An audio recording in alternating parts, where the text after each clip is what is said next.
let's take a look at a company that's providing local jobs and keeping our families employed because their product is made on Long Island.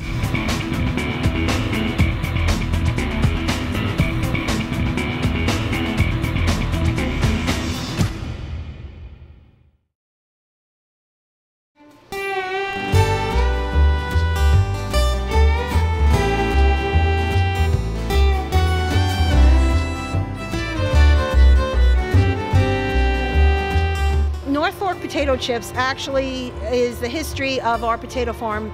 It goes back to 1910 when my husband's grandfather came over from Poland and he bought the house and farm that we live in today. We spent years, that was it, just growing potatoes, raising some cauliflower, cabbage. But then as time went on, we needed to think of something else to make a living. So we said, you know, let's do what we know. Let's make potato chips. And that sounds easy, but it's an entirely different kind of potato and a potato business than what we thought. It took a while. We bought the equipment from Iowa, and from there it took 6 months to have someone set it up for us. And when it was all done, we just looked and said, oh my goodness, what do we do? It's been challenging. I wish I had done this maybe 20 years ago when I was a little bit younger and had a little bit more energy, but I'm up for the task.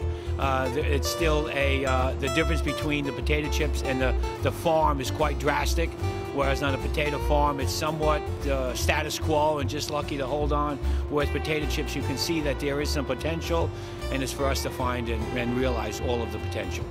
If I'm doing a demonstration and I'm giving out samples, for instance, I will tell them my husband's the potato farmer and these come from our farm. Mostly they're shocked that there's a potato farmer still around. And second of all, they're like, you can't believe that you actually make the chips. Our first chip actually started in February of 2004. The business is growing. It's still small.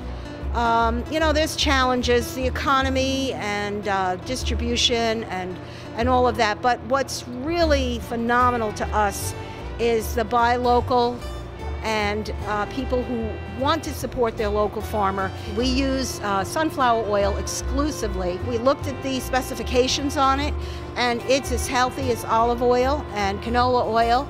And I've cooked 4 different things, a fish and a potato and a couple of other items. And each one, the flavor of that item came right through. One of the things I really want to do is have a classroom for children to come where they can learn about farming, they can learn about the potato, they can learn that that potato chip you put in your mouth actually comes from a field, from a farm, and what it takes to grow that potato to make that little handful of chips. We're not a big corporation trying to you know, expand across the country. That's not going to happen. We just, you know, want to make a nice living and show people what we do and, you know, teach some things about what it means to farm. I think that the days of the potato farmer are numbered, really. It's not something you can just move back home and take over from someone. If they've been sent away and college educated, they, you know, they're making more money. It's getting known, we're getting out there. We have no money for an advertising budget whatsoever. Basically, it's word of mouth. I had one store call me and I said, well, how did you hear about us? And she said, I actually had a customer come in with a bag and said, try these, please order them. And that's how I got in that store.